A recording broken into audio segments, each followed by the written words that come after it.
reacted in a different manner. So these are the two examples जो मुझे लगता है feedback में important है. No, what you have said is absolutely right. कैसा है ना, when we are young, okay, not just young, we have this feeling कि हम लोग डॉक्टर हैं. We have this thing कि सब लोग हमें डेंटिस्ट बोलते हैं, but हम डेंटिस्ट नहीं, हम डॉक्टर भी है. So a lot of times we are too full of ourselves. ठीक है, हम लोग ये नहीं सोचते कि पेशेंट का क्या पर्सपेक्टिव है. A lot of times, okay, 90% of the times patient treatment करने के लिए ही आता है, पर they have heard a lot कि डेंटिस्ट लूटते हैं, maybe their friends have told, relatives have told कि डॉक्टर श्योर है. तो साइकोलॉजिकली उनका माइंड मोल्डेड है थिंकिंग दैट कि यहाँ पे डिफिकल्ट सिचुएशन होने ही वाला है. So they come with an offensive attitude. So when they are offensive, it is our job to diffuse the situation. मतलब हमें शांति बनाए रखनी चाहिए.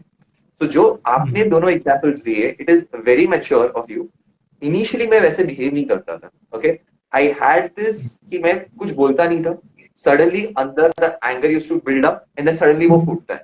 Okay, a lot of us dentists are running between fear and anger. मतलब आप डरते हो या गुस्सा होते हो. That composure is something which is a learned skill. तो आप जितना सुनोगे, जितना समझोगे, एंड प्रॉब्लम क्यों ये फियर और एंगर होता है, बिकॉज हमारे पास सही जवाब नहीं होता.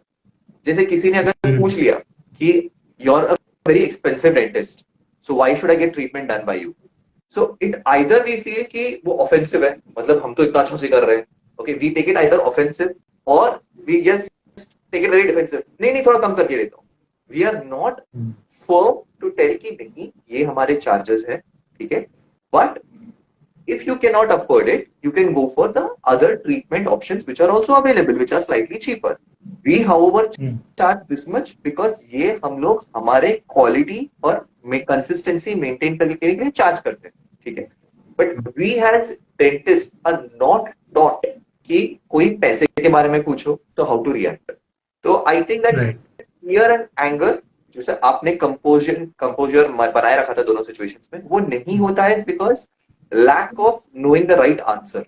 तो हम लोग फंस जाते हैं. सो हम लोग अपने जो इंस्टिंक्ट से एंगर और फियर में उसमें घुस जाते हैं. So I think that is what we need to mould basically. To be honest sir, मुझे